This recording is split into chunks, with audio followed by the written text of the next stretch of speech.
to our opening remarks section. And we will start with Dr. Giacomo Percipaoli, who's the head of program for the Security and Technology program at UNIDIR. Giacomo, over to you. Thank you, Muliehi, and good morning or good afternoon to all of you joining us online, and welcome to David and Sandra and to UNIDIR's series of events. It's great to have the opportunity to collaborate with you on this important topic, and also to Dominic, another of our great researchers. So I think this event is very timely. It follows not only our cybersecurity conference that we held in New York on the 29th of February and 1st of March this year, where we try to give kind of a bird's eye view, a 35,000 feet overview of what are some of the trends that we are observing when it comes to how the threat landscape is evolving.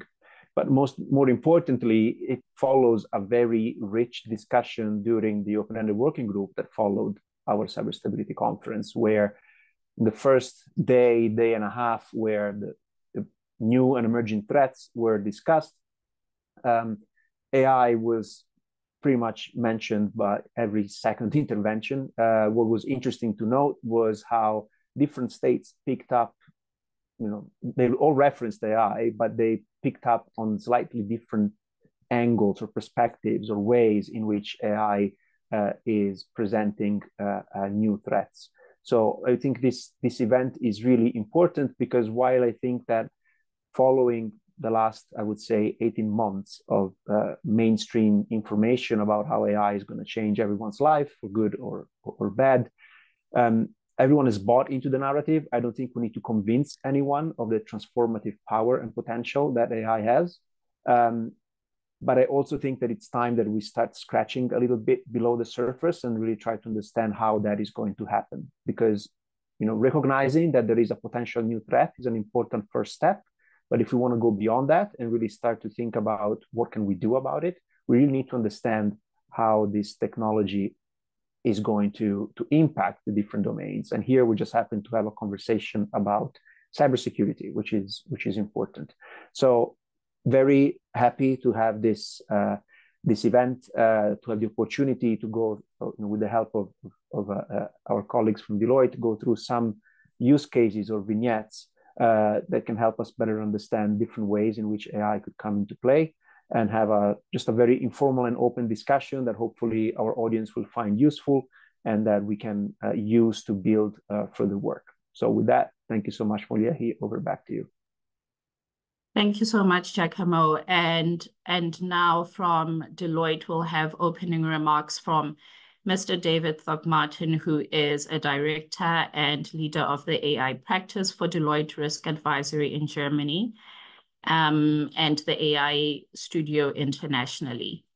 David, over to you. And I know you had some slides, so please let me know if you need us to project those during your opening remarks. Yeah, that would be great, Muliehi. We don't have to do that maybe immediately. First of all, thank you to you and to Giacomo for the opportunity to be part of this discussion. And good morning or good afternoon, everyone. Maybe just a little bit of background. When I first met Muliehi at an AI think tank in Berlin, I was fascinated by the work she's doing at UNIDIR.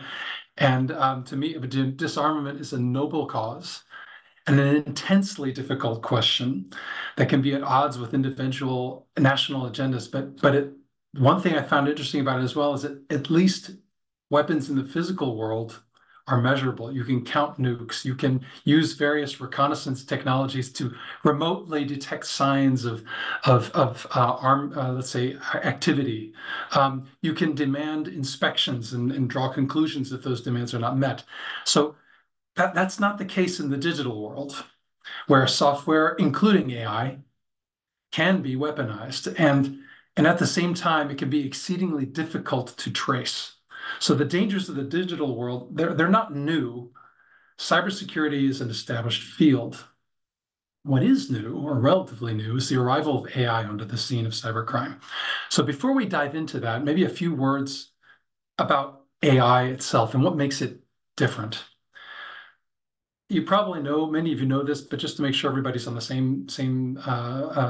same starting point, AI, first of all, is a general concept for a family of quite different statistical methods, algorithms, architectures, each of them optimized to solve specific kinds of problems, whether it's clustering or anomaly detection, classification, regression, recommendation, or what we've seen lately, generation of new media.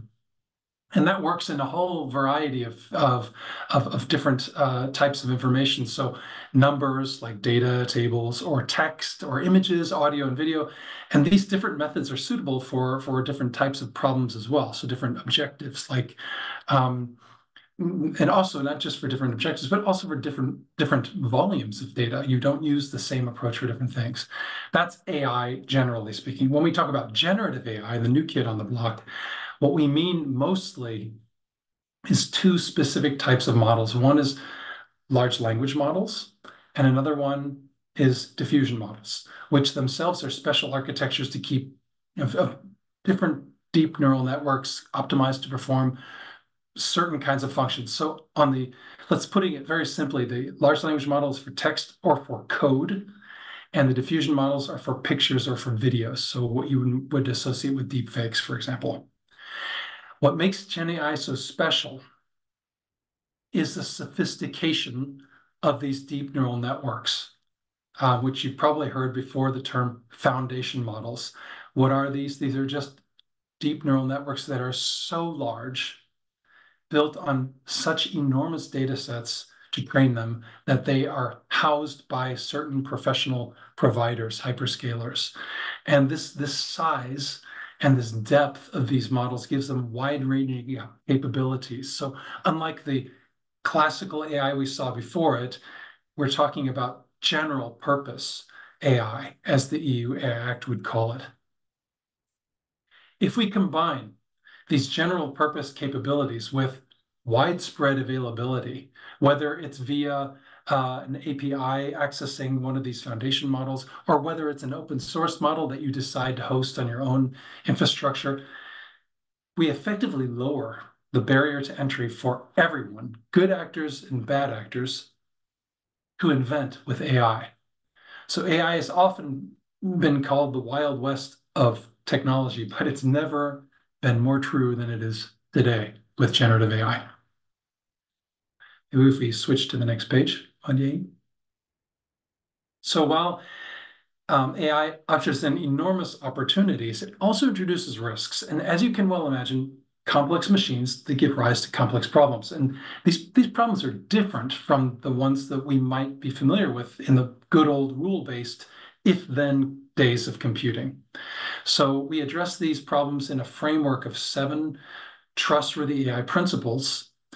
And these are criteria that we see as essential to ensure AI operates as intended and is thereby worthy of our trust in its abilities.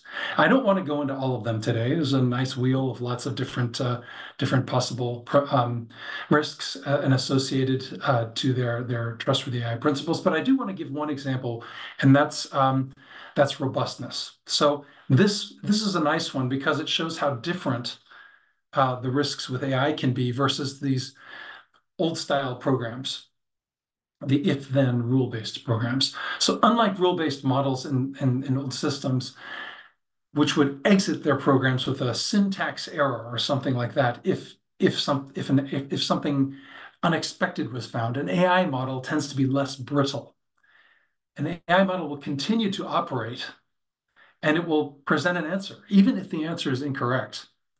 So that means that less brittle does not necessarily equate to more robust, because we define robustness as the ability for the model to continue to deliver adequate levels of performance, or accuracy in this case, even in adverse conditions. And a model that confidently outputs incorrect information does not fit that definition, even if it doesn't come to an abrupt syntax error style halt. If we go to the next page. And when we talk about managing AI risk, we don't mean just, we can skip through all these little animations. If we talk about managing AI risks, we don't mean just one shot of fulfilling the requirements once before releasing an AI-based tool out of the lab. No, it's not a one-time thing. It is a continuous process. So a continuous process, actually, it's a continuous process with any software, not just with AI, but with AI, it's even more so because of the iterative nature of these statistical models. When you build an AI model, many times you get a result that's not quite what you want, so you go through another agile sprint and iterate it again. And simply because of this, it requires a kind of continuous maintenance to it. And also the fact that AI models are based on data. And I want to give you an example. So models, when they're released into the real world, they can be confronted with data that they did not experience during the training phase in the lab. And when operating data consistently deviates too strongly from training data, we call this data drift. So a model consistently gets things wrong because the world has moved on since it was trained. This is just one of the points that we address when we talk about robustness in trustworthy AI. But another one in the real world, so the real world can be a dangerous place for IT systems, and AI systems are no exception. And another one that we're talking about here is that models may be compromised. So we will see that in a minute, but just think of it like this, that hackers and other bad actors, they're endlessly creative in finding new vulnerabilities. And because of that, this is why models also need to be maintained across a life cycle. As threats arise, they need to be addressed, patched, retrained. And so we're talking about this within the context of the trustworthy AI principle, safe and secure, but always along this life cycle. So not just certified upfront, but monitored, issues logged, issues resolved, retrained, and so the cycle continues. Now, the topic for today is cybersecurity in the age of AI, and in particular in the age of generative AI. So the many amazing capabilities that Gen AI provides will enable bad actors to increase the volume of attacks and the sophistication of attacks that could overwhelm outdated cyber defenses. So their sophistication could even make it more difficult for them to be detected, or for viruses, worms, Trojan horses, things like this, who can be more adaptable to get past traditional defenses. And so with that, what I would like to do, we thought we would convey these points or these risks the best way through some illustrative scenarios that UNIDIR and Deloitte put together collectively. So that's basically, I think, a good lead into the next part, Madihi. Thank you, David. And now we will be moving on to what we will now call session 1. And here we will be using scenarios to describe a situation, a fictional situation in which AI has played a role. And we will have speakers from both Deloitte and UNIDIR to answer some questions that I will be moderating. So let's listen to the first scenario. Scenario 1. Targeting critical infrastructure. A sophisticated adversarial group aims to disrupt the national energy grid by introducing an AI-powered malware into the system. This malware is designed to analyze the target infrastructure vulnerabilities, adapt its behavior to evade detection and traditional security. AI-powered AI is harder to detect, as it is also capable to exploiting vulnerabilities that are still unknown without human intervention. What are the consequences? Disruption of energy grid, economic loss, and societal breakdown. And with that scenario in mind, we will now go over to the question and answer session. And here we'll be joined by Ms. Dominique Steenbrecher, who is a researcher working with the UNIDIR Security and Technology Program on cybersecurity, with a particular focus on international law.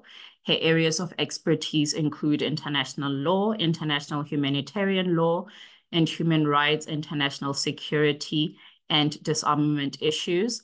And from Deloitte, we'll be joined by Ms. Sandra Renech.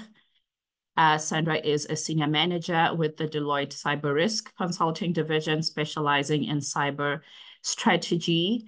And she has vast experience in cybersecurity across diverse sectors and has spearheaded numerous strategic security initiatives for different clients. And so my first question will be for you, Sandra, to please help us understand what are the elements of AI in this scenario? Rather, what role did AI play? And how could AI have been used to also manage the situation that we've just seen in this scenario unfold? Over to you. Thank you so much, Mogi. In the end, we're seeing here a very critical scenario. Let's imagine New York being completely or out of power. This is not just a question of business stop operating. It's rather a question of the whole society might fall into panic and hospitals even start operate, could probably not follow up with their operating. The AI part, exactly in this scenario, is the so-called AI-powered malware. But what is it exactly? AI-powered malware in the end is a usual malware which was enhanced with algorithms that are able to predict, but also able to be much faster than usual malware is. What does this in the end mean for our defense system is that this kind of AI-powered malware is harder to identify because in the end, it goes under the shadow. It can hide itself quite easily because our current detection mechanisms are not capable of identifying AI malware as it's using a different kind of way and to joining the systems. It is able to find vulnerabilities that we are not even aware of, which is the main threat about AI-powered malware. Thank you for that, Sandra. And now I saw you already addressed a question that a participant had also already started asking, which was, what is AI-powered malware? And if there are other questions, we'll get to those later as well. And now I'll hand over and I'll come back to you, Sandra, to also help us understand what could have been done here as well. And now I'll hand over to Dominique. So as Giacomo said, UNIDIR's CS24 Cyber Stability Conference reflected on artificial intelligence, and member states highlighted the risks involved in the increased accuracy, frequency, scale, and effect of AI-powered malicious tools, but also the fact that, like Sandra says, it's harder to detect and counter. Does this scenario in any way reflect the real-life concerns of states and stakeholders, or is it a bit exaggerated? Thank you, Moyehi. Okay. Thank you very much for the question, and thank you to other speakers for your words before. Indeed, AI can indeed be used to significantly enhance cyber threats. The protection of critical infrastructure and their vulnerability to cyber threats, including those enhanced by AI, as was said before, are much of concern of states and other stakeholders. And these concerns include, of course, the civil society sector, the private sector and industry, but also it has been the subject of past discussions on General Assembly mandates and multilateral processes. As Giacomo mentioned before, in the last OEWG, when discussing the existing cyber threats, many delegations raised concerns on AI-enhanced malwares and generative AI as enhancing the risk or the cyber threats. And this also has a very clear link with critical infrastructure. The group of governmental experts in this regard has stated very clear that the risk to harmful attacks against critical infrastructure is both real and serious. And why is this real and serious concern for the international community? This is because critical infrastructure is at the backbone of society's vital functions, services, and activities. This includes the provision of water, the provision of energy, as we've seen in the scenario we just discussed, the provision of health services, communications, among other services.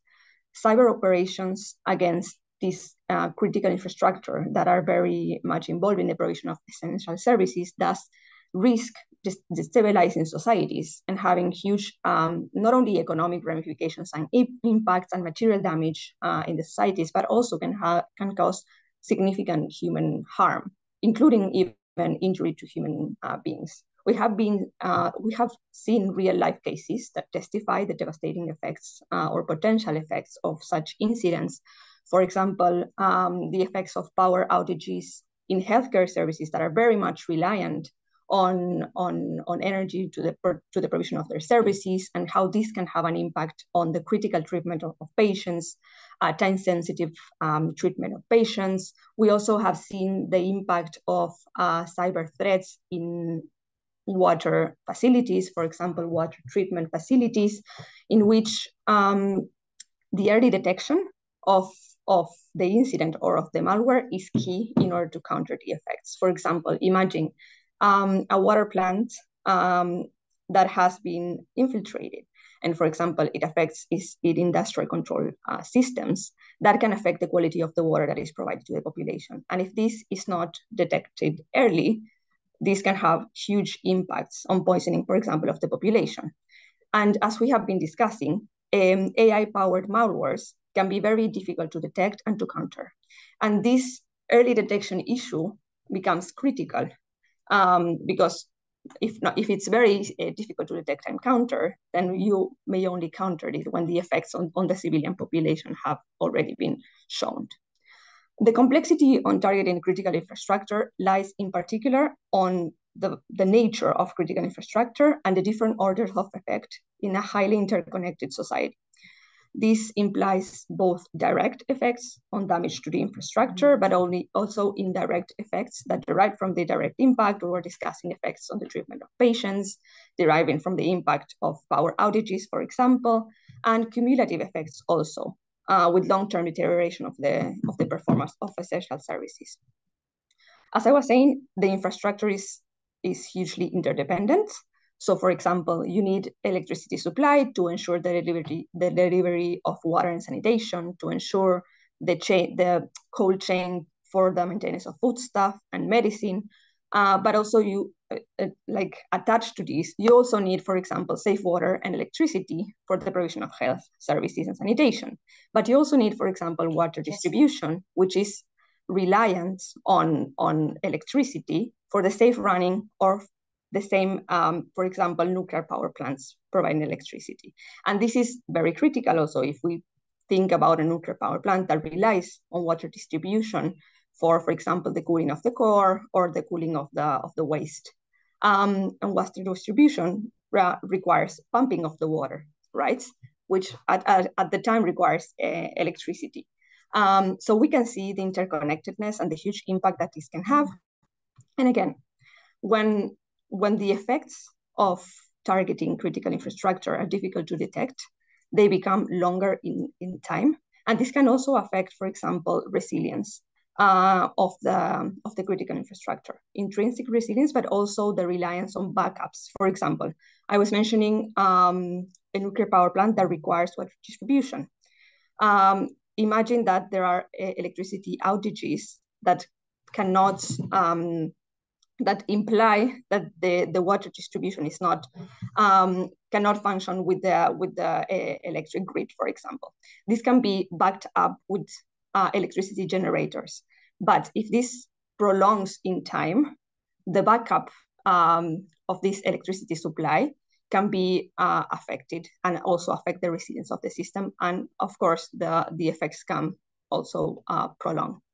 So coming back to the scenario, the electric power sector is one of the most targeted, and this is both in peacetime, and there are clear examples, but also in armed conflict, when resilience can become more difficult. So we can see the effects enhanced as well. And the electric power sector is central to most critical infrastructure, and thus the attack can have very specific cascading effects and can be devastating. In particular, if this lasts for an extended period of time, as I was saying. Just to quickly address how this has been addressed in the international community.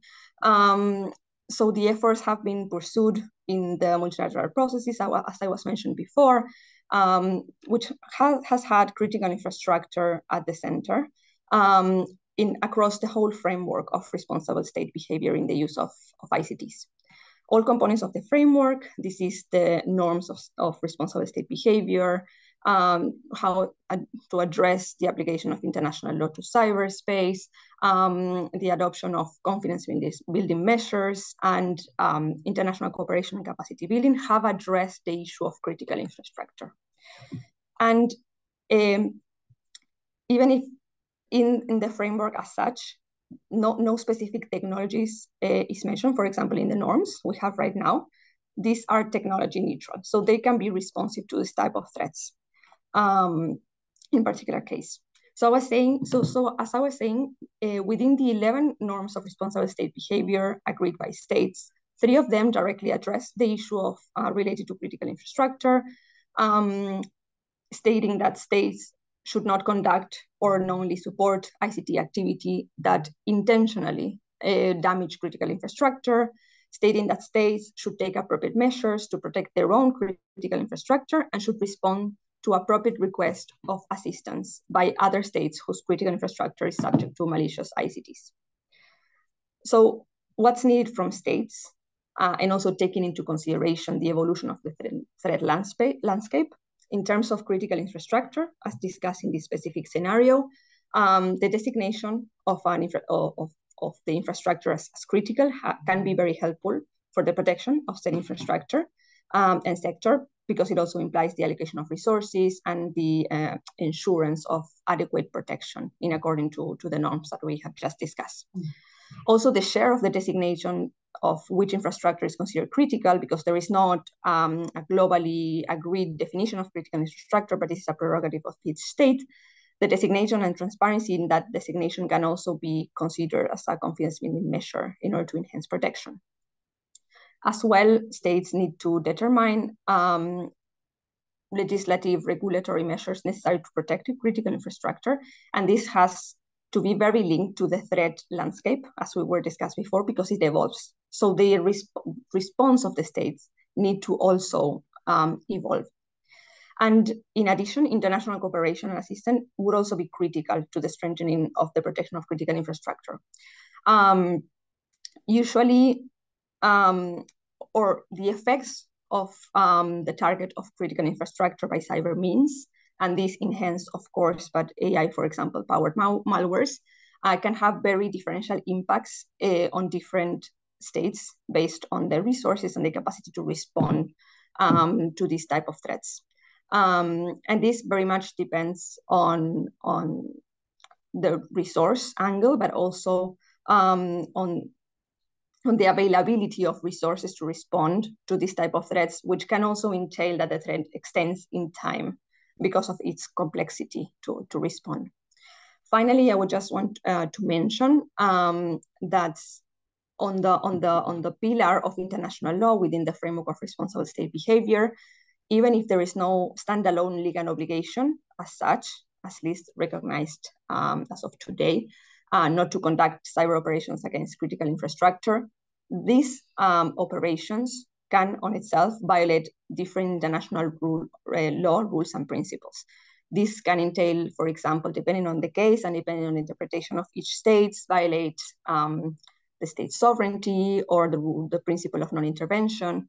And this can also be assessed differently in both in peacetime and in terms of armed conflict. For example, in terms of armed conflict, international humanitarian law of course, qualifies critical infrastructure as a civilian object, but also provides specific protection to certain objects, which usually can qualify as critical infrastructure. For example, nuclear power plants or water facilities, which are critical to the survival of the civilian population.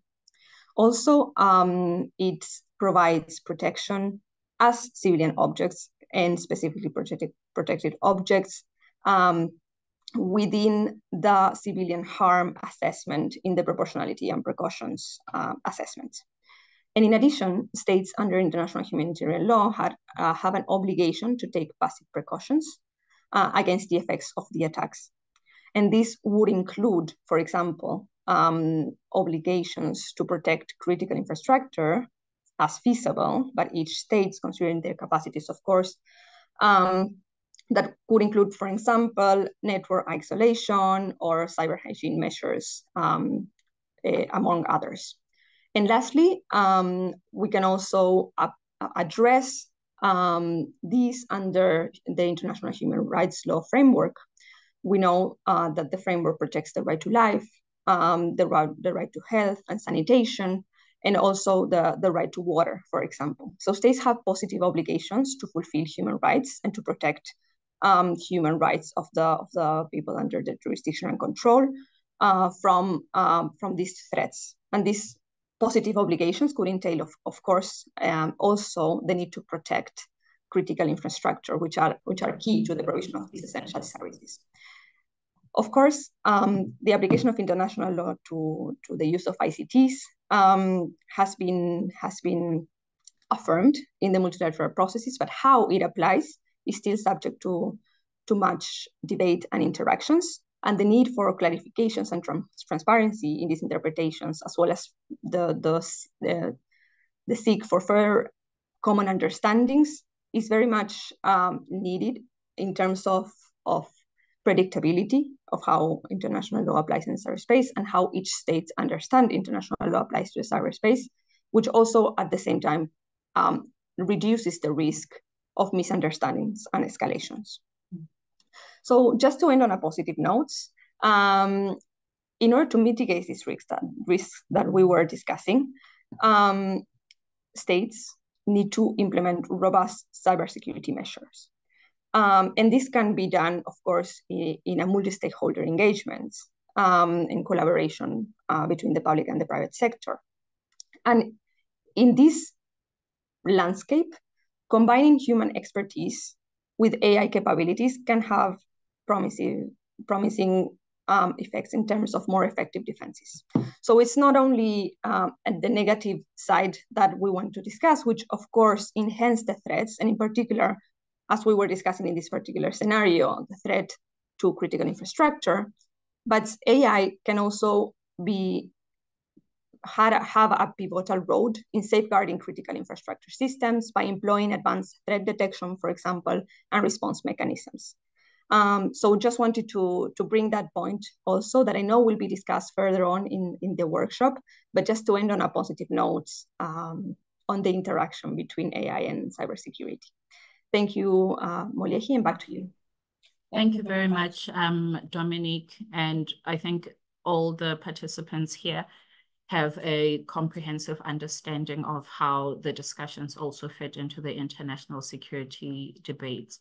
But on that positive note, I will now return to you, Sandra, that the scenario can still be handled one way or another. So it's not all doom and gloom. So I will hand to you to then explain to us how this can be done using the technology.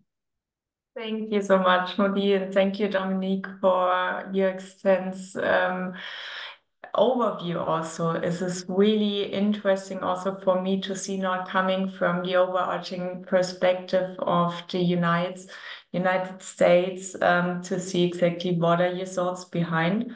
At least we have positive news also to bring. It's not all that dark as we showed it in the scenario. There are options to cope with exactly those scenarios. As said, AI-powered malware is a malicious software. It uses forms of AI to exactly automate tasks like the reconnaissance, so the finding of the attack vector, so finding the vulnerability, how it can come into the power grid, but it also automates tasks in order to make the evasion and the attack itself better, and also in the end to spread within the power, let's say.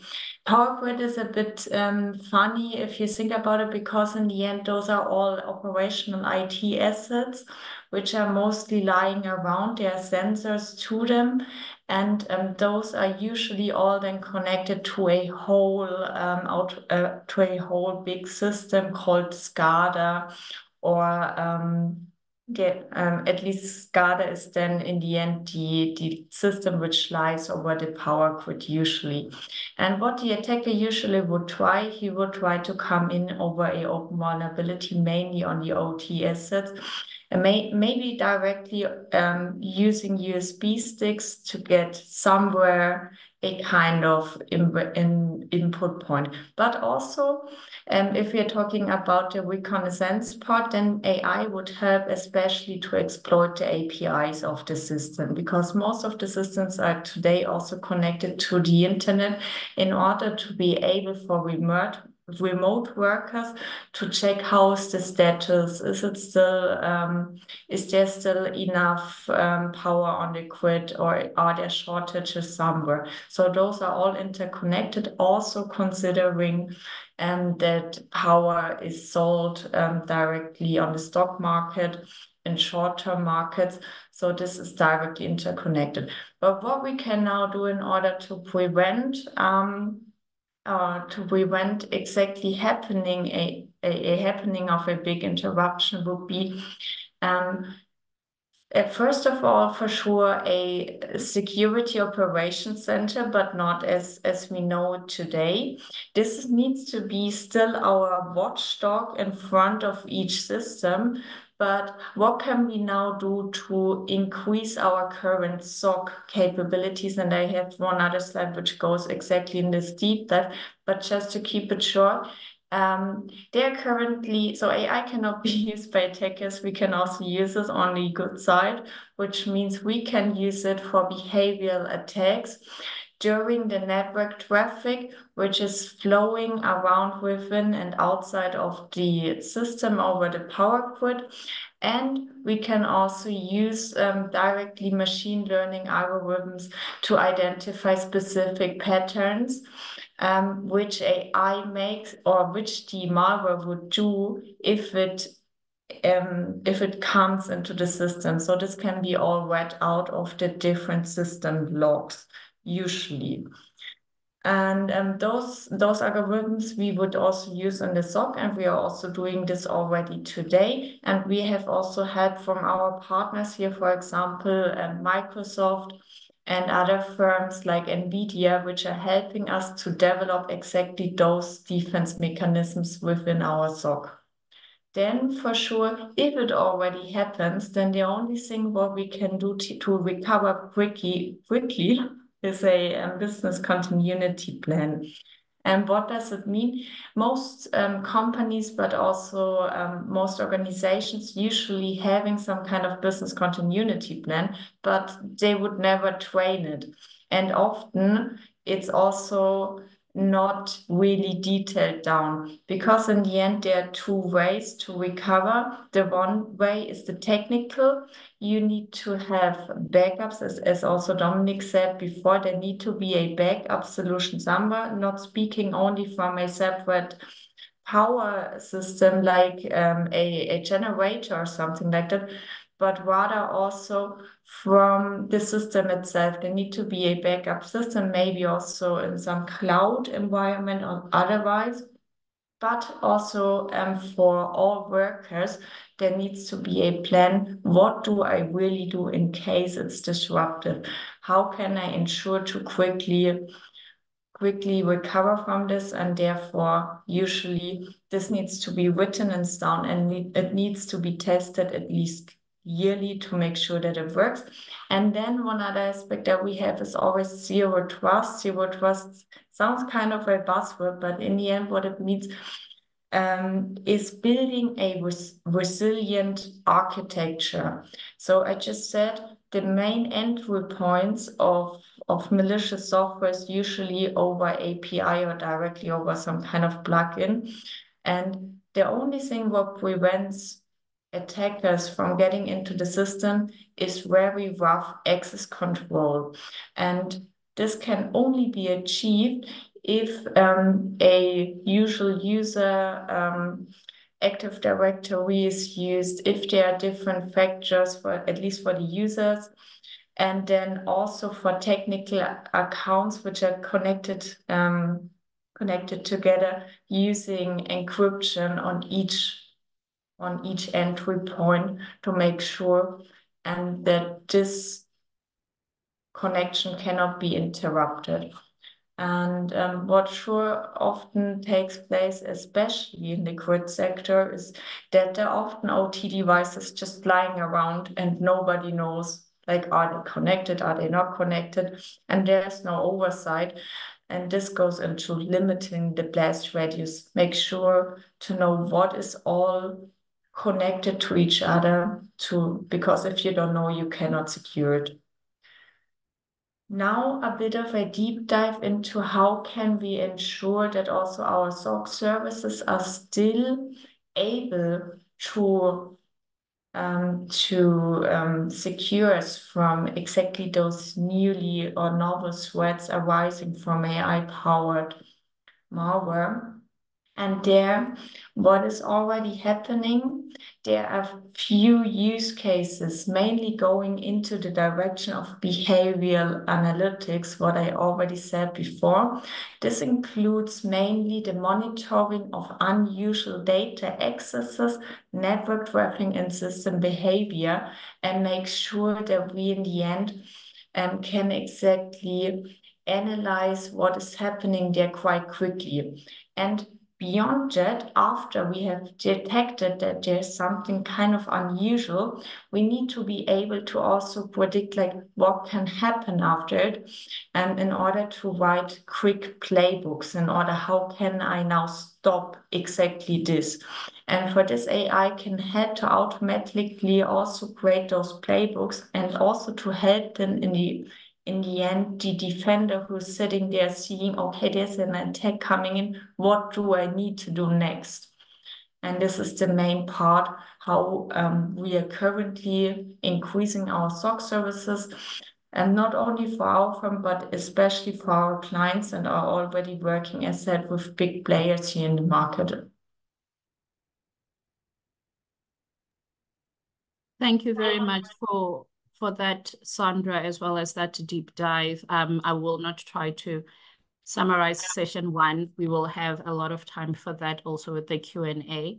But now we will move to session 2, where we will be looking at a scenario that illustrates the vulnerabilities of AI. So let's take a listen to the scenario that we will be looking at.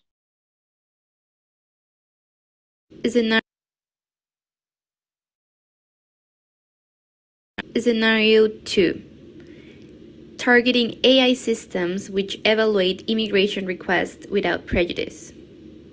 Nation A aims to destabilize Nation B by proving the AI system and learning its general parameters with the goal to increase the immigration of people with criminal or terrorist background.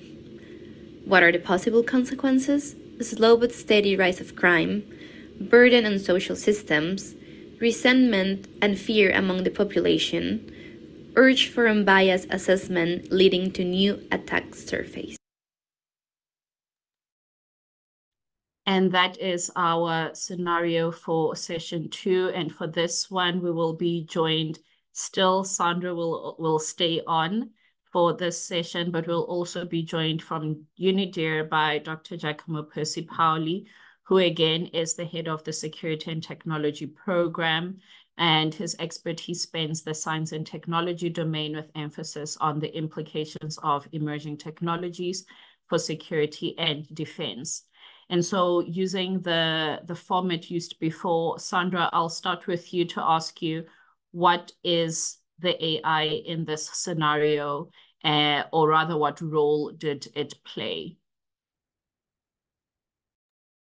Exactly in this scenario, we are talking about a immigration system which is used in order to check if people are really, or if a person is really the person which he or she is pretending to be. And in this scenario, AI is used in order to is used in a malicious way in order to compromise parameters within the system. So, for example, there is a criminal person like having a certain type of hair, and the immigration system has exactly this stored within its database. But AI can be used based on it. So the system itself has also AI in order then to check, like for the parameters, is it exactly the person with those funny brown hairs? But what can be done is model poisoning.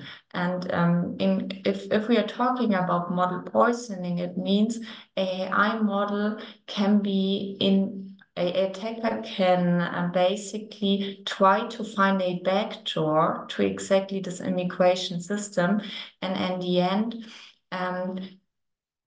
changes the parameters of the algorithms that this algorithms is using in order to make its prediction. And what this in the end means, he would then say, okay, the attacker has no brown hairs, he has black hairs. And the algorithm plays exactly with this new information. It goes into the clearing process, and the prediction in the end is wrong, which goes back to what David said in the early beginning, robustness of the algorithms. There are ways to exactly prevent this, but it's if it's not secured within the software itself, then it's still a threat. Thank you. Thank you so much, Sandra. And, I'll come back to you again on what we can do. But over to you, Giacomo, considering this scenario and your knowledge of how the discussions are going on around AI and cybersecurity and the implications at both national, regional, and global level. Could you share your reflections on how realistic it is? Is it exaggerated, and does it capture what are some of the concerns that member states have? Thanks, Mulyahi, for the question, and Sandra for your initial kind of explanation. I think if we take this scenario as an illustrative example or as a proxy for a plausible trend in which more and more governments and states, as they're pursuing their digital transformation, will be deploying AI systems for either as a support tool or as a core element for the delivery of some of their critical services. And in this case, it's the immigration controls, right? The border checks. That's just an example. It can be that, it can be taxation, it can be the criminal justice system. You pick a service. I think this is an illustrative example of how, as the increased reliance or use of AI in the delivery of these very critical public services increases, then the services themselves may be opening themselves up to new types of vulnerabilities that perhaps haven't been thought of before. So when it comes to the policy response to that, I think first and foremost, update your national cybersecurity strategies, implementation plans, and all of the kind of the sort of ecosystem that has been built to secure your kind of digital world at the national level should be updated to reflect these new types of threats and vulnerabilities, acknowledging that they exist, acknowledging, everything has to be updated, from how would you go about detecting if there has been manipulation of your own AI systems, down to what are you going to do about it and how you're going to recover after an attack is successfully delivered. on the assumption that you can even detect it, right? But if that is the case, I think there has to be an acknowledgement that at the national or even at the regional level, as AI is becoming more and more embedded into existing digital systems, digital infrastructure, and the delivery of public services, then as a consequence, all of the strategies, policies, implementation plans, etc., that have been developed should be updated to reflect this. Now, if we pivot at the international level, the discussion is potentially twofold. Oh, actually, apologies. Before we do that, this is what I just said reflects on the potential new risks and vulnerabilities that relying on AI systems introduces. But there is also the flip side of the coin, with the question also reference to opportunities, right, of AI. Well, I think we're moving towards a phase where developing national AI strategies that focus on the security of it, the security of AI, I think it's increasingly important. When I'm asked this question, I always make the analogy with how the cybersecurity policy landscape has evolved. And if you go back 15 years ago, there were a handful of countries that thought that having a cybersecurity policy at the national level was necessary. Then you had a sizable middle group of countries that were starting to think, hey, maybe we should have one. And then you had the largest group that was like, this is not a problem. It's a no factor for us. It doesn't belong to us. It's for others to worry about. Fast forward 15 years, and almost every single country has developed at least one version, if not 3, 4, 5 versions of the national cybersecurity policies, and others are following up very quickly. So if we apply this same trajectory to the AI field, I think we're going to see something very similar, but in a much more compressed time. We simply don't have the luxury of waiting 15 years, for everyone to get up to speed with the policies. So I think it is important that states start to develop national AI policies and strategies that look at the security angle of it as well as quickly as they can. Shameless plug of self-promotion. Check out our cyber policy portal and AI policy portal if you want to know how states are doing that.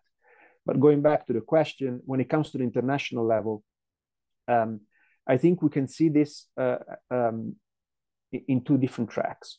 One track focuses on, do we need to develop new norms? We know there is a set of voluntary norms of responsible state behavior already. Do we need to expand that set of norms to account for AI risks, new AI risks?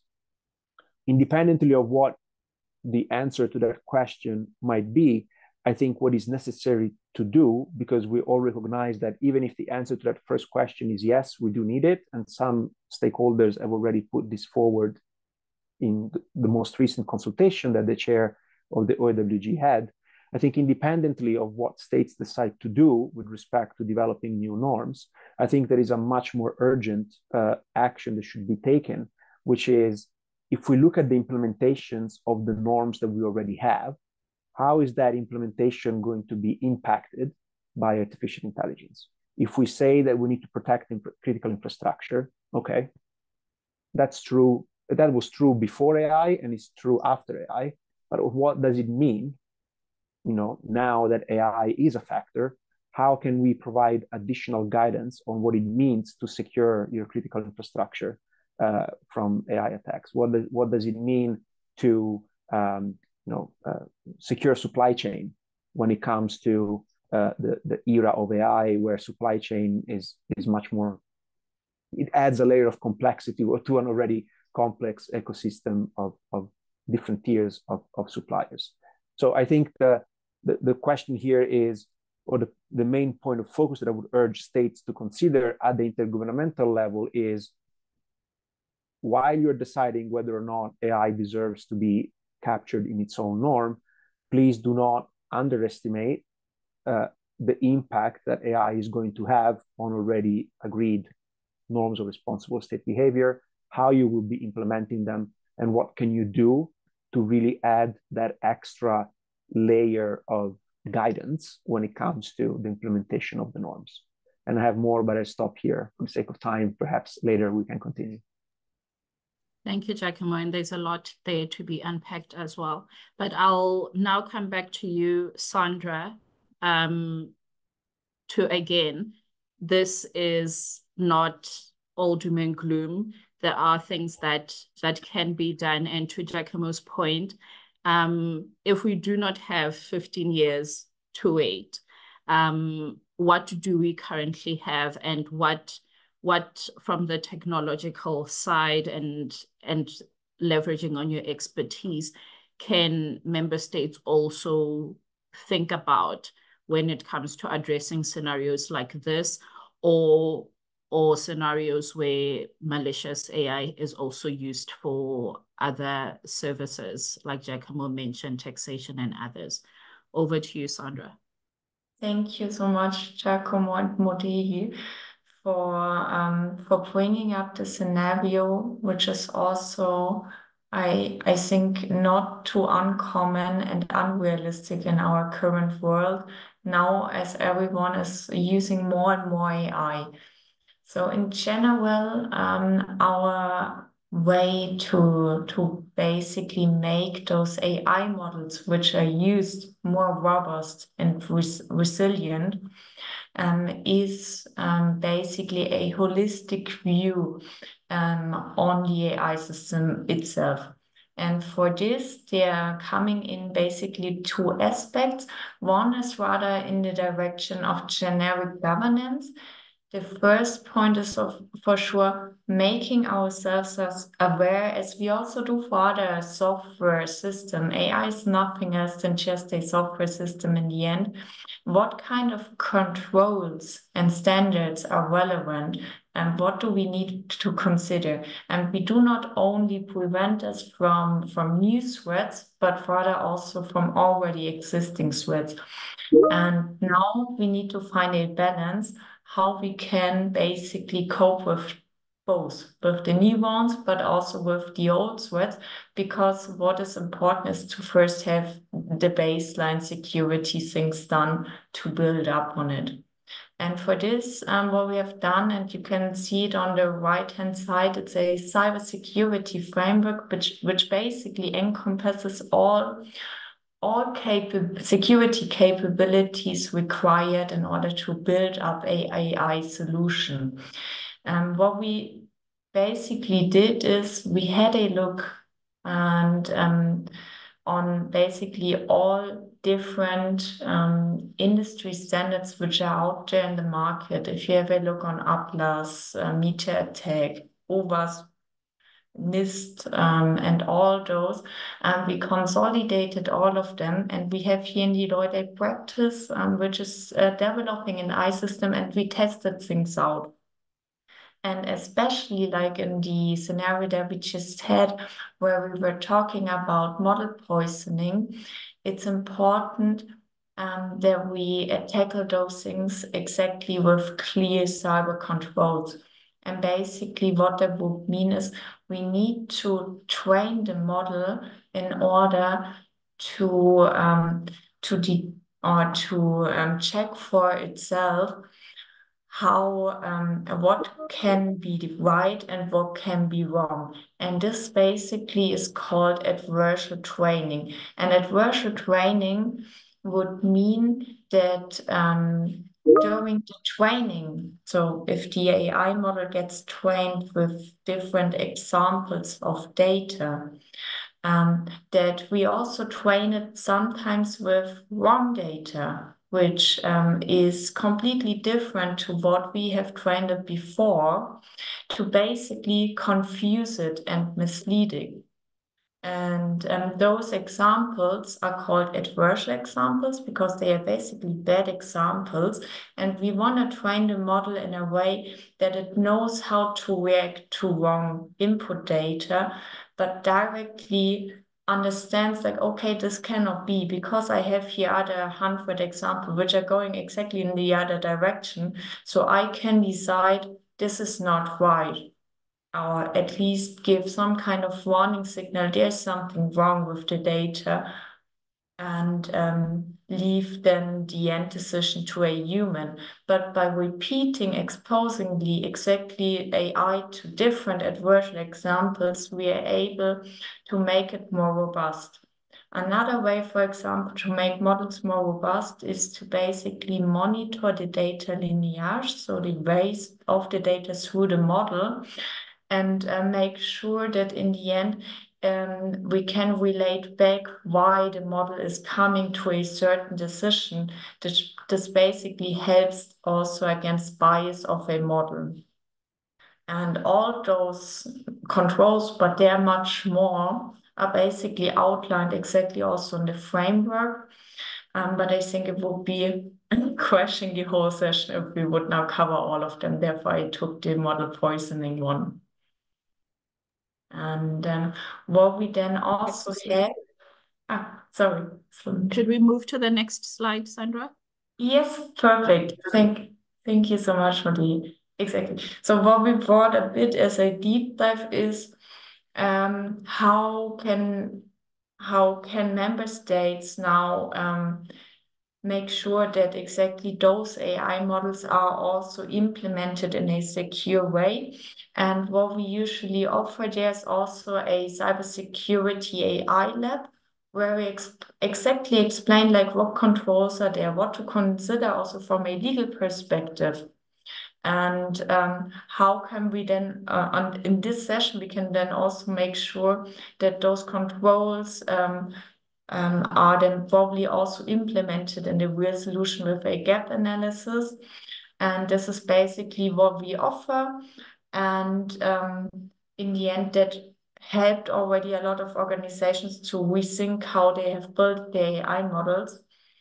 And for this, we also then have, for example, the AI Institute as well, where David also is there, where we can support exactly also building up the strategy around it. Thank you very much, Sandra.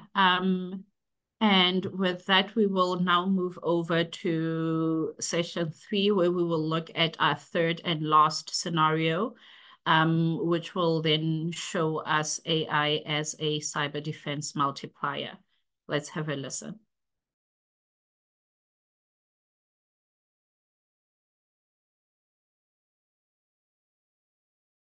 Scenario 3. Using AI for political manipulation, targeting the population and politicians. A coordinated campaign of deepfake videos, accompanied by supporting other deepfake media published during election period, show one politician standing for election taking unpopular positions, retracting on former positions, stuttering with confusion, or answering questions incorrectly. What are the consequences? Loss in reputation of the victim candidate, leading to the loss of the election and a deeply divided nation. Thank you very much for that. So that is our scenario 3, which is around political manipulation and the subject of a lot of discussions, especially in a year like 2024, where there are so many elections that are going to be taking place. So again, to start off, I'll come to you, Sandra, to ask you, what role does AI play in a scenario such as this, and what are the elements that we need to be aware of? Thank you so much, Modi. So exactly in this scenario, we are talking about deepfakes, and deepfakes are now becoming more and more famous not only for attackers, but basically also in our usual world. For example, on social media, where people just try making fun of other people because they think it's just funny, but in the end, it's not. Or used in the wrong hands, it can cause severe problems for each of us. And AI in this case is used, so basically now possible through the new generation of AI, generative AI, where the algorithms are in the end what they can do now is that they are able to generate new content based on just a few input or data information, such as pictures. And what then basically happens, the content is set together in a new way through AI, and in the end, a new picture, a new video comes out, which is basically not true or artificially generated, and this can only be done with Gen AI, and it's so easy. So if you go to the internet, type in, I want to create a deepfake about Trump or anyone else, it's just possible, and you can let him say whatever you want, and not only for attackers, but basically for each of us. Super easy access, and therefore that much important to cope with it. Thank you for that, Sandra. And for this session, we still have Giacomo to help us. And so, Giacomo, the themes of political manipulation or loss of trust are popular themes that we see in the international discussions. And so, again, based on this scenario that can be adapted in so many other ways when it comes to democratic processes generally, what do you think are some of the key lessons that states can start to consider in the process of analyzing impact of AI on cybersecurity and more broadly? Yes, thanks, Mulyahi. If you allow me, I'll take this scenario, but also some of the points I'm going to make are kind of cross-cutting across all of the previous two as well, because I think there are some common themes or common lessons to consider. But let's start with this scenario, which I think it's very illustrative because it shows two very important aspects related to AI. Now, propaganda, fake propaganda, information operations, etc., have existed for centuries, and they're not necessarily new as a principle or as a tactic.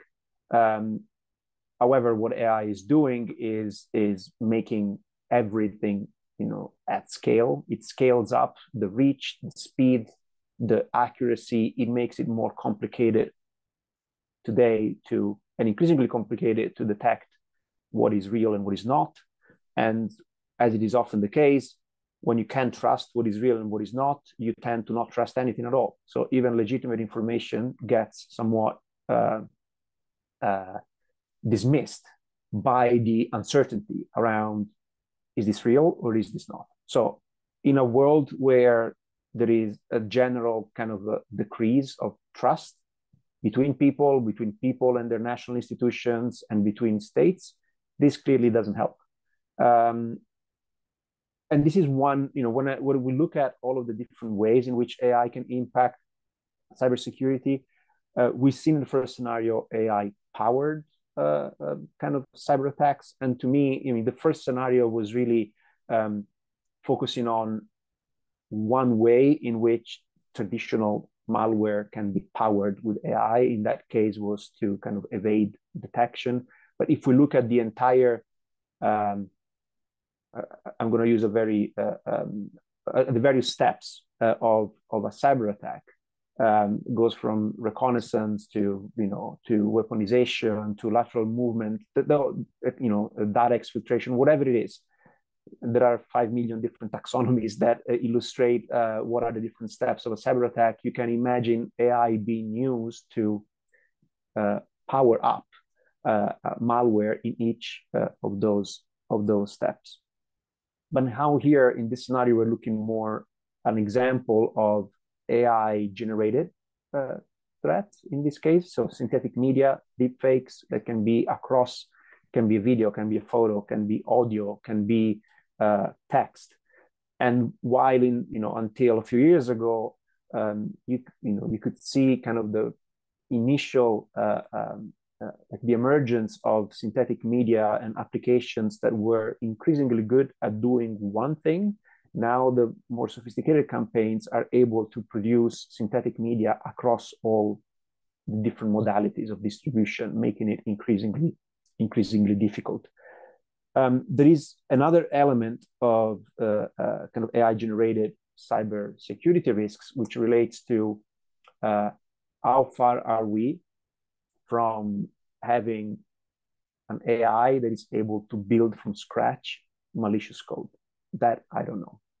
We know already that AI can be used to increase the efficiency of certain type of malware that are they're called like polymorphic or metamorphic, so they're meant to change and to react to what is happening around them. So this is AI can help with that, but how far are we from having AI that is able to build completely new and never seen before malicious code after perhaps detecting a zero-day vulnerability in a system? It doesn't need a human to kind of hand over the malicious code to deliver. It can just do that on the spot and do it itself. We don't know. But what is interesting about Gen AI is that I think it is potentially lowering the barriers to entry. I've read some reports. I don't know the extent to which this is already a phenomenon that is present at a scale that is causing a concern, but the ability of someone that doesn't have necessarily a very sophisticated technical background to use Gen AI interfaces to ask in kind of a natural language, I need a malicious code that is able to do X, Y, and Z. Can you write it for me? And then the Gen AI system spits out, as how many lines of codes there are necessary. So these are all kind of unintended uses of a technology that could, that is being created for good, but could go bad. And the last point I want to make is about opportunity, because I think that if everything is getting faster, more sophisticated, more difficult to detect, we may reach a point where even the most skilled human being is not going to be able to keep up. And keeping up can mean a variety of things. It can be detecting whether or not a piece of media is fake, is synthetic, is generated by AI or not. We will not have AI-generated images that will have 6 fingers for much longer, right? So at some point, the quality of these things is going to be to the point where the human eye is simply not going to be possible. So how can we use, perhaps AI is the only line of defense we've got against increasingly sophisticated AI malicious capabilities. So my closing word on this is, from a policy perspective, it is important to do everything we can to mitigate the risks, but knowing that there will always be malicious actors that have much lower tolerance for failure. Their risk appetite is much higher than others. We should also make sure that our policies are designed in such a way that enable us to use this technology for good when we need it. And with that, I'll end. Thank you. Thank you very much for that, Giacomo. And as I go back to Sandra now, I will pick up on what you said, which is what can we do with what we know now, with what we have now, knowing that there will always be malicious actors and we may not always be able to prevent it. Sandra, can you please then guide us on what your reflections are from your stakeholder perspective of what can be done in a scenario such as this? Thank you so much, Modi and Giacomo, again for bringing up the scenario. And let's probably have a look on how can it be prevented, or at least how can we help to sensibilize the persons that it's not. There might be videos out which are just not right. And I think this is basically the first left-hand side, which I want to bring up. It's education and awareness. I think it sounds a bit silly, but I think many people, also mainly older people, are just they are not aware of what is currently possible with those kind of technologies like Gen AI. And in the end, they take it for granted, and therefore we need to make sure that there's at least some kind of sensibilization. This is the first step, to make people aware there are things out there, they might not be right. Please be careful, and what you see, don't trust anything, and try to not just follow the instructions the person says you on the video or on the call. If somebody says you to get or to send money somewhere, this is, I think, the first step. Then second thing is, if something like this happens, quick response, quick information out there. This is not right. Please take it for real. But the only technical measure that can really be taken in order to check the authenticity of deepfakes would be the deepfake detection algorithms, which are also using AI. And basically, they are taking the deepfake and check the algorithms are then basically analyzing the media content in order to identify signs of manipulation characteristics, like, for example, facial features or speech patterns that are used, or things that are just like we had in the behavioral analytics, things that are just super uncommon. And those algorithms are really working on a pixel level. So as Giacomo said, we are not able to see it anymore with our eyes. So we need to use technology in order to do it for us, because we are not capable to identify it. And this is basically the only way to use exactly those detection algorithms to check, is it right or not, using biometrics analysis to validate the specific voice prints, facial features which are in there. A technology is possible to do exactly this.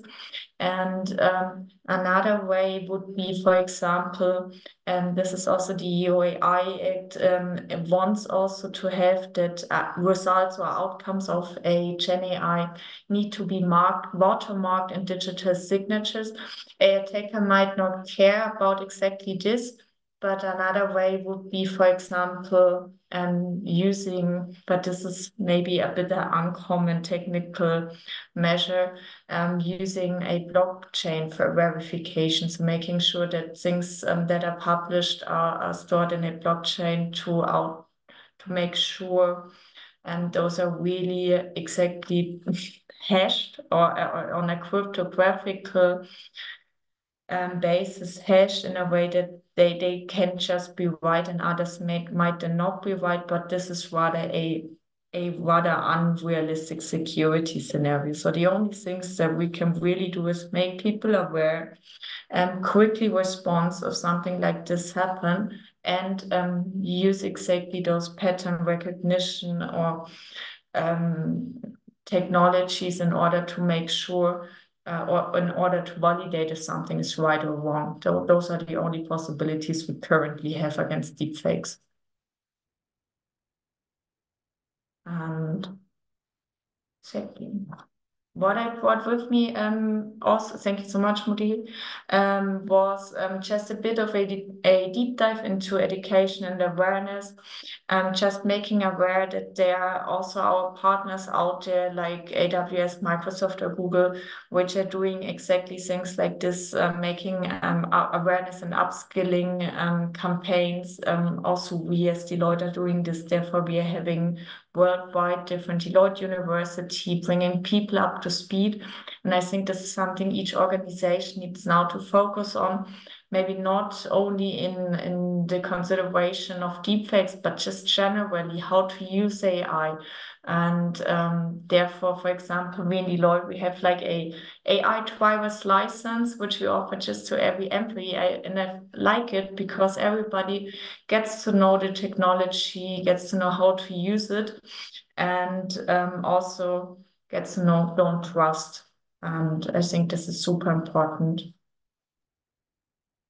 Thank you very much for the insight and the deep dive, Sandra. And now we'll be opening up the Q&A time, and we'll give you an opportunity to ask questions.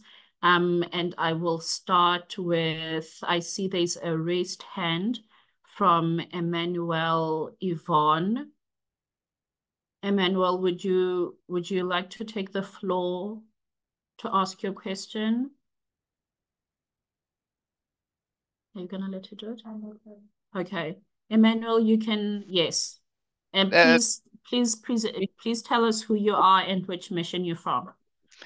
My name is Emmanuel Lefroy. I'm from the Belgian MFA, but actually I didn't raise my hand, but I just take the opportunity to thank all the speakers for the excellent presentation and the variety of the scenario.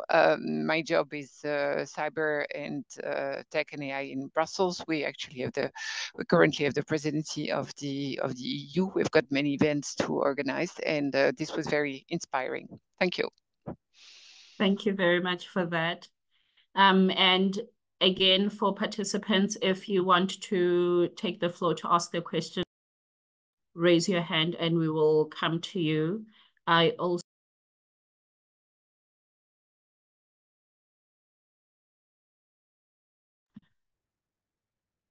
and it does not indicate to whom the question is directed to, but it's about political manipulation, and it has to do with the fact that there would be a time lag between the event and the reaction. And are there solutions to overcoming such a time lag? This is, I think, is both a technology and a policy question. And I'll start with you, Giacomo, and then I'll go over to either David or Sandra to tell us if there's anything that can be done to address this. Giacomo, please. Sure. So my point is, I'm not going to go into the technical solutions because I know that there are quite a lot of efforts currently in trying to create, whether it's digital watermarks or something to try to verify whether or not content is legitimate or not. But sometimes this is more complicated because the same story can be told in a very different way, not necessarily one is true and one is false, but it can be nuanced, right? So I'm not sure. There is definitely the technical solution behind that. What I think would be more useful here is more from a policy side. I think we need to do like upstream interventions, and by upstreaming interventions, I mean really invest on awareness raising, education already from primary schools, to really try to understand that the information space in which we're living in today is very different from the information space we were living in 10 or 20 years ago. And I'm not going to go down the rabbit hole of explaining how I believe that kind of the news space has evolved, but we are bombarded by information, and I think it is important that at the policy level, so more from like soft intervention, a lot more attention is put on raising awareness to the general public, but also education across all levels. The time lag, it's true there is a time lag, but not only the time lag applies not only in the case of the third scenario. If you remember the second scenario where there was that kind of a meddling with the AI system that was in charge of migration, that also had a very long effect. So you may not see kind of an acute effect unless the system is meddled to allow the one or a small terrorist cell to enter a country and deliver an attack. That is an acute phase, but it's much more kind of a chronic effect, right? So that you will see the effects over time. So I think the solution is both technical, but most importantly, I guess, at the policy level. Thank you, Giacomo. And Sandra or David okay, I see David, you've unmuted yourself. I mean, I have a couple very simple things to say about this. I think Giacomo's hit the points already, but basically it's about awareness. Check your sources. So I think people have to, we've always had to do this, honestly. There have always been tabloids, but now the thing is, what's different about today is there are so many sources available and they're exceedingly convincing. So we have to learn again to be very critical about what we look at and limit our intake from sources that we have verified are legitimate. What we're going to see from a technology standpoint in the future is this watermarking about which Giacomo had talked. And but that will be a coordinated effort where we will start to see real video feeds watermarked, fake video feeds watermarked as being real or fake, but this is only from legitimate actors. And it will probably be a standard that everyone who's legitimate will apply to. And if those watermarks are missing on a video, this will not be something you can see like a little logo at a corner of a screen. It will be embedded into the pixels itself. You, from the human eye, you will not notice it. But the machine will be able to verify whether or not it is type 1, real, type 2, fake. And if neither of those watermarks are there, then it's questionable content. It's coming from somebody that's not a legitimate source. That's probably what will happen over time, and we will become sensitized to only accepting information that has that quality seal on it. Thank you for that again, David. A lot to unpack again. And now I will go over to the chat and give David Fairchild an opportunity to ask his question. Please tell us, share your name and the mission or organization you are from. Sure. Thanks, Moliahi. It's good to see you on screen and other colleagues at UNIDIR. My name is David Fairchild. I'm the first secretary here at the Canadian Mission in Geneva. David, Sandra, Moliahi, Jack, excellent presentation. I guess you've covered a sort of broad range in AI, obviously, is everywhere these days, but I'm looking purely from a sort of UN perspective. I mean, some of the issues around watermarking are, we're talking about info integrity. These are sort of efforts that are sort of being taken across multiple pillars of the UN. And at the same time, we're seeing efforts to drag new and emerging technology sort of into the Conference of Disarmament discussions, First Committee, Cyber Open and Working Group. It's a very complicated problem set. And I guess I was just looking more for sort of practical views from some of the speakers.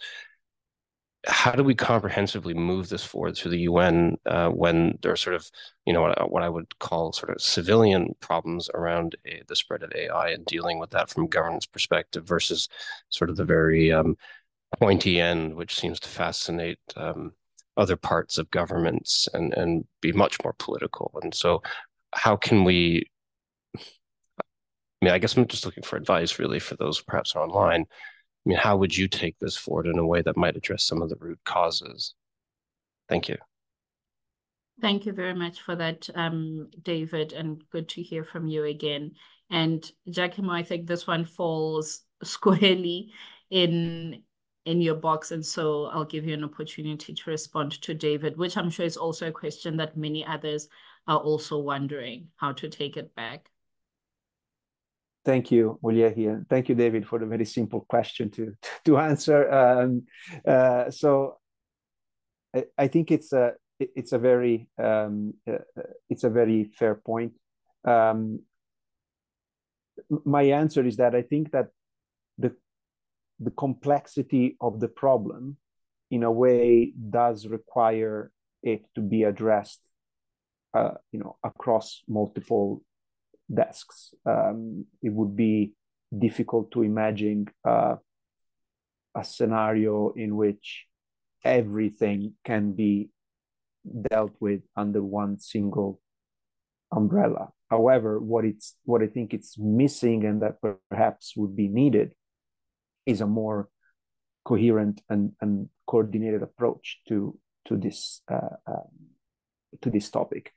And it's not new. There have been, just staying within the realm of the General Assembly on topics like outer space, for example. There is a precedent of a topic such outer space being discussed across, not only in depth in different committees, but also organizing joint or cross committees discussions on this topic. So I think what needs to happen is there needs to be the willingness for the different communities, even within the multilateral ecosystem, that are looking at this problem from their own respective mandate and angle, to kind of come together and at the very least be aware of what everybody else is doing, so that if you can't coordinate, at least the conflict. That would be kind of my first word of advice. The question then becomes who brings all of this together. And I think at the end of the day, the multilateral ecosystem, it's there to serve member states. So there has to be the political will of member states to bring these discussions together. And then once the political will is there, then the UN machinery will make it happen. But without the political will, I think that the problem right now is not so much we see it manifesting in all of these different processes and initiatives that are going on at the UN level. So that's the manifestation, but I think it's the manifestation of an underlying lack of political will to bring this discussion together and keep them kind of firewalled from each other. That's what I would say. Thank you, Giacomo. And I see, David, you've unmuted yourself. Please go ahead.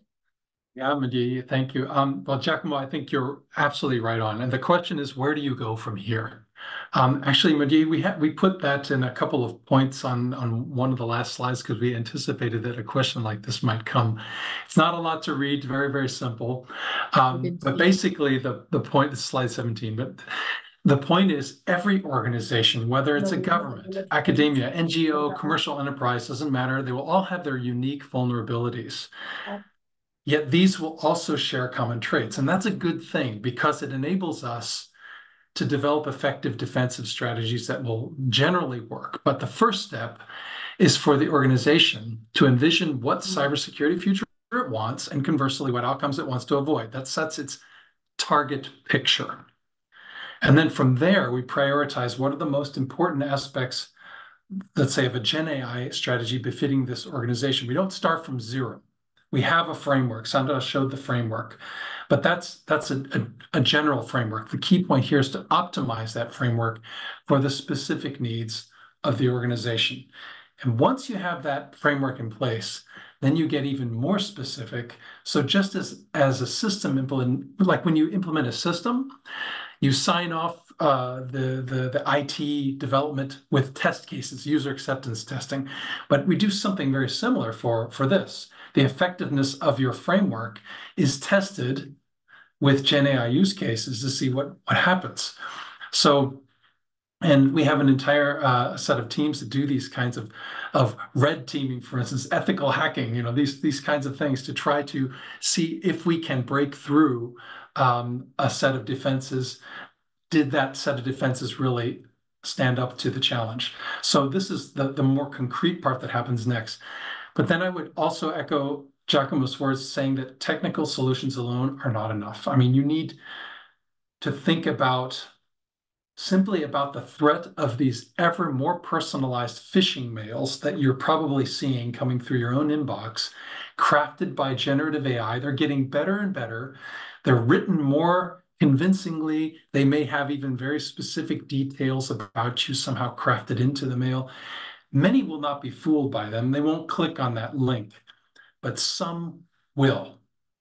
And it only takes one for a hacker to achieve the objective of getting system access. So training and awareness across all levels of the organization are an essential component to complement the technical solutions.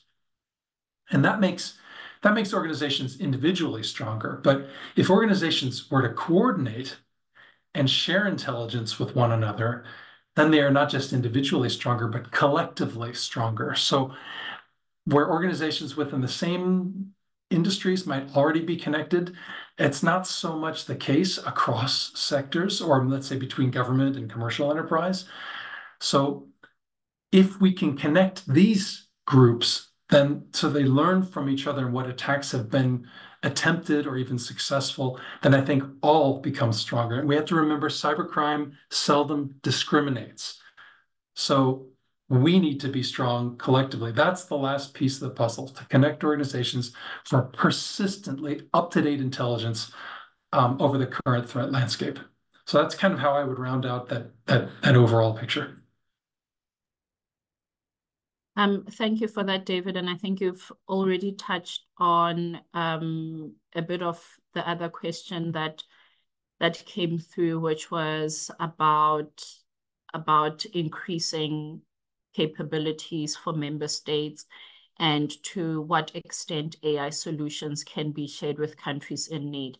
But I'll also give Giacomo an opportunity to answer that. So the question reads, considering the importance of capacity building to increase cyber capabilities, to what extent can AI solutions be shared with countries that are in need? And I'll also give David and Sandra an opportunity to also share their perspective on that. It's a very good question. I think there are two elements here, and maybe you can see the pattern. I'm always trying to keep the two elements. So, but one element here is about the technology transfer part. So, how can we deploy these solutions or systems to countries in need? The other part, and that is one part of the question, that is more kind of the related to technology transfer that has been kind of more. It's a more established way of also delivering assistance, right? It's providing equipment, providing capabilities. But when it comes to AI, I am afraid that simply deploying the system is not going to be enough.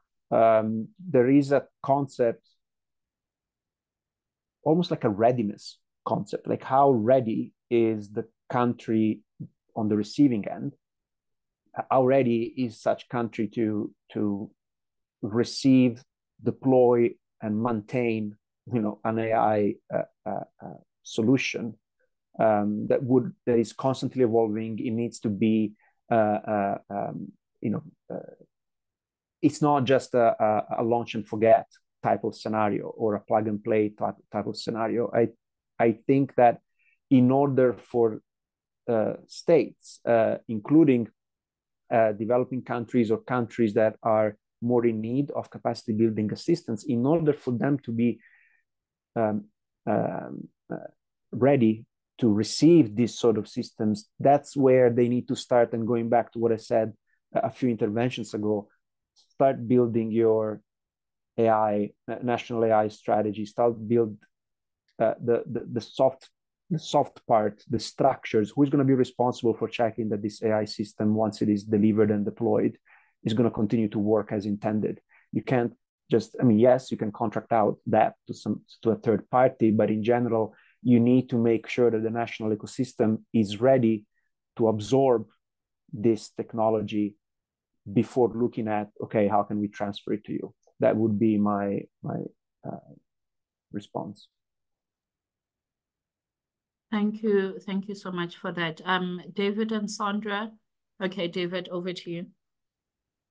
I think it's a great question, and I think Giacomo's point, absolutely. You can have all the goodwill that you want and the technology that you want, and if the recipient is not ready to digest it, then it's not going to help. On the other hand, we have to differentiate between different kinds of threats, right? We've seen AI-enabled malware, for example, not attacking an AI system, it's attacking say, conventional system. And I think in many countries, there's plenty of conventional systems in operation. So they are vulnerable already now, whether or not they even have AI systems in operation. So the first one is more sophisticated malware, more sophisticated cyber threats on conventional systems. That's one type. Another one is if they have AI systems in operation, they have a new set of vulnerabilities. And then the third one is more along the lines of sophistication in defense. can they be given new tools or helped to implement new tools that can use AI to help defend? All of these are different topics, which I think does depend a lot on the let's say the systems and AI maturity of a particular let's say a particular geography. That might be true. I think it's in everybody's interest, though, that the collective defense capabilities improve, because as we know, sometimes these ransomware type of cyber threats, they spread. So you allow it into your own organization, and then inadvertently it propagates not just within your organization, but also to all of your email contacts, so out to other organizations, and that does not know borders. So a chain is only as strong as its weakest link. And if there is one company, one organization within this ecosystem that lets that malware in, it can unwillingly or unwittingly be a propagator of this cyber threat. So it's in everybody's interests to do that. But I think each situation will be quite different. So there's not a broad brush approach to it. Thank you so much again for that, David. And I think we have a comment that we have received from one of our other participants, which I think the essence of which is the importance to involve a lot of other stakeholders in discussions such as these, the same way that we've invited a stakeholder such as yourselves, but to broaden the conversation and to provide as many varied opinions, perspectives from both a technological side, but also a governance side into these discussions, to really empower member states going into these discussions with evidence-based information, but also, like you say, tested solutions against different scenarios and different developments for them to make informed decisions. And so thank you to our participant for that input as well. And in the absence of any other questions, I think in this time slot that we allocated, we've shared a lot of information. There is a lot for people to digest, and so we won't drag it for any longer, but we will keep our finger on the pulse of this discussion, and we'll also reach out to member states again through the feedback form to understand and know what other angles of this topic you would like to discuss. And so now I will hand over to David, to you, to please give us your concluding remarks. I think, Mulye, we've covered pretty much everything. I think really what I would say is just to thank you for the opportunity to be part of this discussion. I think it's an important topic. I'm also very impressed by the knowledge, let's say, around the virtual room, and the perspectives that are coming from UNIDIR, as well as what we were able to offer to the conversation, but also many of the very thoughtful questions. So it's obvious to me that everybody is concerned and is thinking about this, not just spontaneously, but have been thinking about this in the past. So as I said before, I think there's more strength to be had when there's coordination. Because you're kind of fighting an invisible enemy. And to go back to one of Giacomo's points about, maybe AI is our only strategy to fight some of these new threats. I tend to agree with that. I think if you don't, it's really an uphill battle at best, and it's probably not a winnable one at worst, akin to fighting fighting with sticks and stones against an adversary armed with laser sighting machine guns. It's just not, it's not a fair fight. So it's probably an unavoidable, but also a very useful part of the equation to have AI used for defensive purposes. And that's something where Sandra and I, we feel very strongly about, and our organization feels very strongly about, to help our clients, not just in Germany where we're active, but around the world, to improve their defenses against this threat. So that's really from my side. Sandra, I know I'm speaking on your behalf as well, but thank you very much for inviting us to this conversation. It was a pleasure to be here. Thank you so much, David and Sandra. And now I'll hand over to Giacomo.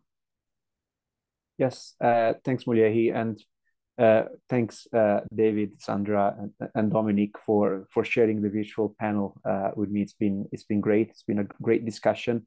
I really appreciated that we took the time to dig a little bit deeper than what we normally do, at least in our context, where there is normally a very long agenda with many points that need to be covered in always less time than what is needed. So this was a really great opportunity for us to expand a little. As I said at the beginning, we just scratched the surface. We could have gone on for hours, and each of the scenario could have been its own 3-day conference. So, but hopefully with this event, we've just we started, right? We made a first step into digging a little bit deeper into these topics, and I hope that all of the participants found it interesting. And if at least you leave this event with more clarity over, I'm not going to say we're giving you any answers, but at least if you can leave this event with more clarity on what are the sort of questions you should be asking, that's already a big win for us. So thank you so much for taking the time.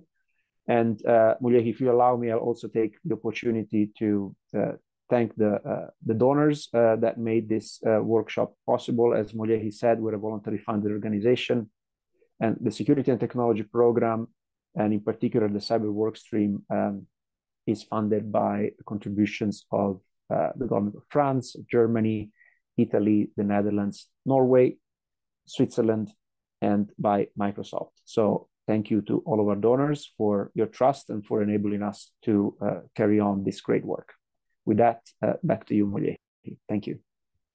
Thank you so much. And again, thank you to the panelists, Sandra, David, Dominique, and Giacomo. And thank you to all our participants for joining. Again, please help us make our events better by sharing your views in our feedback form. And we will see you either in Geneva or online for other events. I hope that you enjoyed this as much as I did. And thank you and have a wonderful day. Bye-bye. Thank you. Thank you. Bye.